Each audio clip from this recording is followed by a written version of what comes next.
ఓం శ్రీ మహాగణాధిపతయే నమః. శ్రీ మహాసరస్వత్యై నమః. అస్మద్ గురుభ్యో నమః. భవమంత్ర ఛానల్లో నిన్నటి వరకు కూడా వివాహం జరగడం కోసం అని చెప్పి మనం మంత్రాల గురించి తెలుసుకున్నాము. అలాగే వివాహము జరిగి భార్యాభర్తల మధ్యలో ఏదైనా విధమైనటువంటి మనస్పర్ధలు ఉంటే అది తొలగి సుఖవంతమైన జీవితాన్ని పొందడానికి ఇంకొక మంత్ర విధానాన్ని తెలుసుకుందాం. అది ఏమిటయ్యా అంటే ఇది పురుషులు మాత్రము చేసేటువంటి మంత్రము, స్త్రీలు చేసేటువంటి మంత్రము వేరే ఉంది.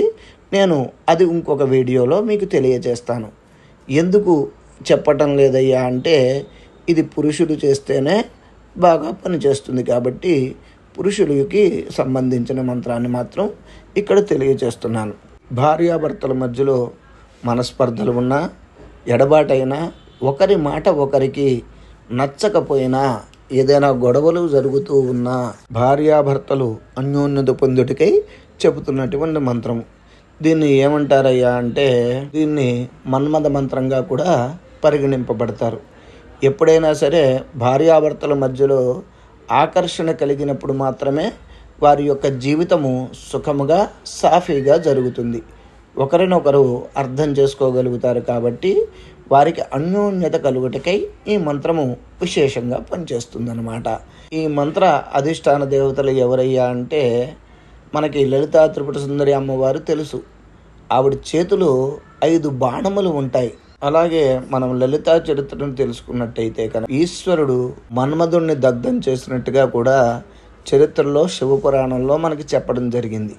కాబట్టి అటువంటి మన్మధుణ్ణి తన నేత్రముల యందు బంధించింది కాబట్టి అమ్మవారిని కామేశ్వరిగా కొలవబడుతుంది.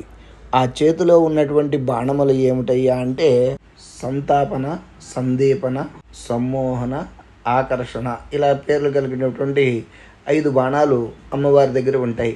అవి మన్మథ బాణములుగా చెప్పబడుతూ ఉంటాయి.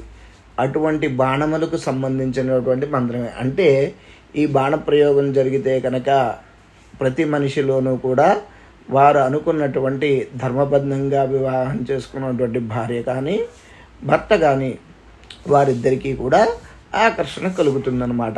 దానికి సంబంధించినటువంటిదే నేను ఇప్పుడు మంత్రం చెప్తాను.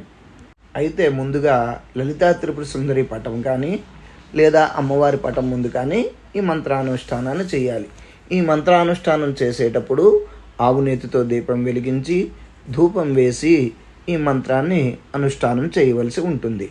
కామరాజాయ విద్మహే పుష్పబాణాయ ధీమహి తన్నో అనంగ ప్రచోదయాత్.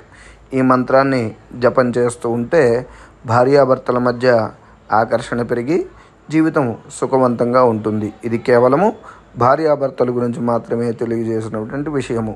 ఎందుకంటే ప్రస్తుత సమాజంలో ప్రస్తుత పరిస్థితుల్లో భార్యాభర్తల మధ్యన ఎడబాటులు వస్తున్నాయి. అటువంటివి రాకుండా ఉండడం కోసం మాత్రమే ఇది చెప్పినటువంటిది.